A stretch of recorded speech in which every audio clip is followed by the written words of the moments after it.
सांगलीच्या आटपाडी तालुक्यातला करगणी गावात 10वीत शिकणारी मुलगी. ती अभ्यासात हुशार होती. स्पर्धा परीक्षेसाठी तयारी करायची. शाळेतही तिला चांगले मार्क्स मिळायचे. आर्मी विषयी तिला प्रचंड प्रेम. मोठं होऊन आर्मीमध्ये जायचं तिचं स्वप्न होतं. त्यासाठी ती पहाटे 5 वाजता उठून व्यायाम करायची, रनिंग करायला जायची. पण याच मुलीनं स्वतःला संपवल्याची घटना घडल्यानं सांगली हादरलं. तिने स्वतःला संपवण्यामागचं कारणही तितकंच धक्कादायक होतं. गावातल्या 4 डवाळखोर मुलांकडून तिला शारीरिक आणि मानसिक त्रास दिला जात होता. तिच्यावर अत्याचार करण्यात आला होता. वारंवार फोन करूनही धमक्याही दिल्या गेल्या. शेवटी हा सगळा प्रकार असह्य झाला आणि सोमवारी 7 जुलैला आपल्याच घरी तिनं टोकाचं पाऊल उचललं. करगणीमध्ये घडलेल्या या प्रकारानंतर गावकऱ्यांकडून प्रचंड संताप व्यक्त केला जातोय. या घटनेचा निषेध करत गावानं कडकडीत बंद पाळलाय. पण या सगळ्या प्रकरणात मुलीच्या नातेवाईकांकडून आरोपींवर राजकीय वरदहस्त असल्याचे आरोप करण्यात आलेत. गावात असणारी आरोपीची बेकरी ही टवाळखोरांचा अड्डा असल्याच्या चर्चा आहेत. या मुलांकडून त्रास होणारी ही एकटीच मुलगी नाही, यात गावातल्या अनेक मुलींचा समावेश आहे असंही गावकऱ्यांकडून सांगण्यात येतं. हे प्रकरण आहे काय? मुलीच्या नातेवाईकांनी केलेले आरोप काय आहेत आणि पोलीस तपासात नेमकी कोणती माहिती समोर आली आहे, या सगळ्याची माहिती जाणून घेऊयात या व्हिडिओमधून. नमस्कार, मी अनिकेत आणि तुम्ही पाहताय बोलभिडू. या प्रकरणातील पीडित मुलगी ही करगणी गावातच तिच्या कुटुंबासोबत राहत होती. गावातल्याच माध्यमिक शाळेत ती 10वीत शिकत होती. पण मागच्या काही दिवसांपासून शाळेत जाणंही तिच्यासाठी अवघड झालं होतं. ती जेव्हा शाळेत जायची किंवा शाळेतून घरी परत यायची तेव्हा रस्त्यात तिला काही मुलांकडून त्रास दिला जायचा. ही मुलं तिला चिडवायची, तिचा पाठलाग करायची, शारीरिक आणि मानसिक त्रास द्यायची.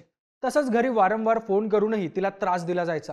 या मुलांपैकी राजू विठ्ठल गेंड यानं तिच्याकडे शरीर संबंधाची मागणी केली होती. पीडित मुलीनं या सगळ्यासाठी साफ नकार दिला. पण त्याची मागणी धुडकावून लावल्यानंतर राजू गेंड याने त्या मुलीवर जास्तच दबाव टाकायला सुरुवात केली. अशातच एके दिवशी शाळेच्या रस्त्यावरून जात असताना राजू गेंड त्या मुलीला जबरदस्तीने गावातल्या एका खोलीत घेऊन गेला. तिथं त्यानं तिच्यावर अत्याचार केले.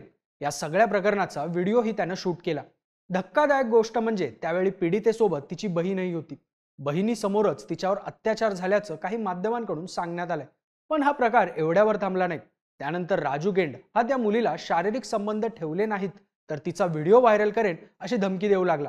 शिवाय त्याच्यासोबतच नाही तर त्याच्या मित्रांसोबतही शारीरिक संबंध ठेवण्यासाठी तिच्यावर दबाव टाकला जात होता. हा सगळा छळ, त्या मुलांच्या धमक्या सहन करणं पीडित मुलीला असह्य झालं. शेवटी 6 जुलैला रात्री घरात जेवण वगैरे झाल्यानंतर पीडित मुलीनं या सगळ्याची माहिती घरच्यांना दिली. आपल्या मुलीसोबत इतकं सगळं घडल्याचं ऐकून तिच्या घरच्यांनाही धक्का बसला. पण रात्र बरीच झाल्यामुळे त्यांनी दुसऱ्या दिवशी सकाळी या संदर्भात पोलिसांकडे तक्रार करायचं ठरवलं. त्यानुसार सगळे झोपायला गेले.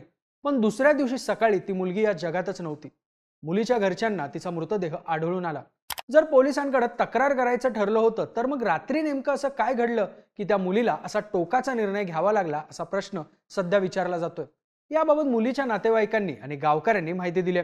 त्यासोबतच या प्रकरणातील आरोपी आणि पोलिसांबाबत काही तक्रारी देखील त्यांच्याकडून करण्यात आल्या. मुलीच्या काकांनी दिलेल्या माहितीनुसार 6 जुलैला रात्री 9च्या आसपास मुलीनं तिच्यासोबत काय घडलं ते सगळं तिच्या वडिलांना सांगितलं. त्याच्यानंतर तिच्या वडिलांनी उद्या पोलिसांमध्ये तक्रार करू असं सांगितलं.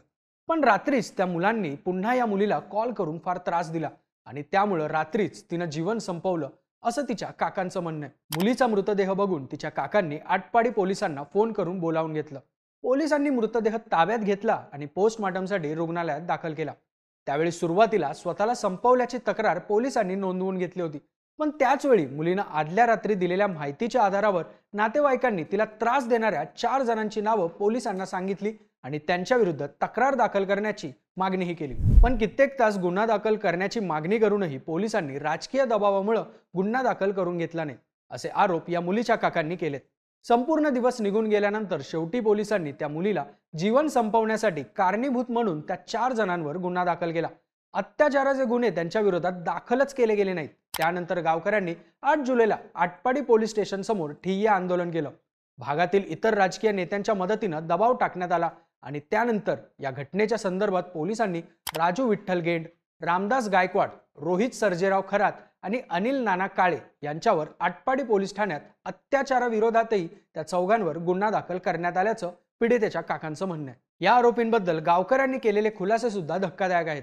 मुख्य आरोपी राजू गेंड याची गावातच बेकरी आहे. पीडित मुलीच्या नातेवाईकांनी दिलेल्या माहितीनुसार राजूची बेकरी हा टवाळखोर मुलांचा अड्डा बनली आहे. 10 ते 15 मुलांचा एक ग्रुप आहे. त्यातली मुलं कधी त्या मुलींना कॅडबरी देऊन, कधी खाण्याच्या बहाण्याने बोलवतात. त्यांच्याशी गोड बोलून त्यांच्याकडून नंबर घेतात। दीदी म्हणून आधी एखादा मुलगा मुलींना मेसेज करतो आणि त्यानंतर या मुलींवर अत्याचार केला जातो। या बेकरीत एक खोली आहे आणि त्याच्या वरच्या मजल्यावरही एक खोली आहे। तिथे या मुलींना नेलं जातं, त्या ठिकाणी अत्याचार केले जातात, इतरांकडून त्याचा व्हिडिओही शूट केला जातो।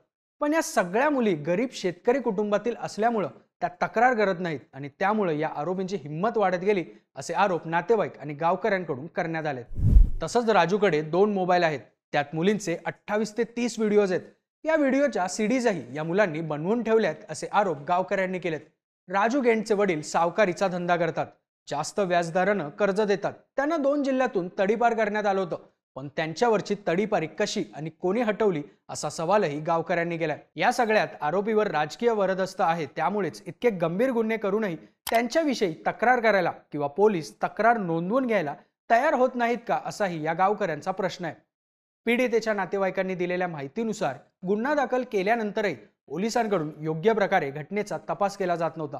बेकरीला राजू गेंडनं लॉजच बनवलं होतं, पण तरीही घटना घडल्यानंतर 2 दिवस पोलिसांनी ना त्याच्या बेकरीमधले सीसीटीव्ही फुटेज तपासले, ना तिथल्या खोल्यांची तपासणी केली।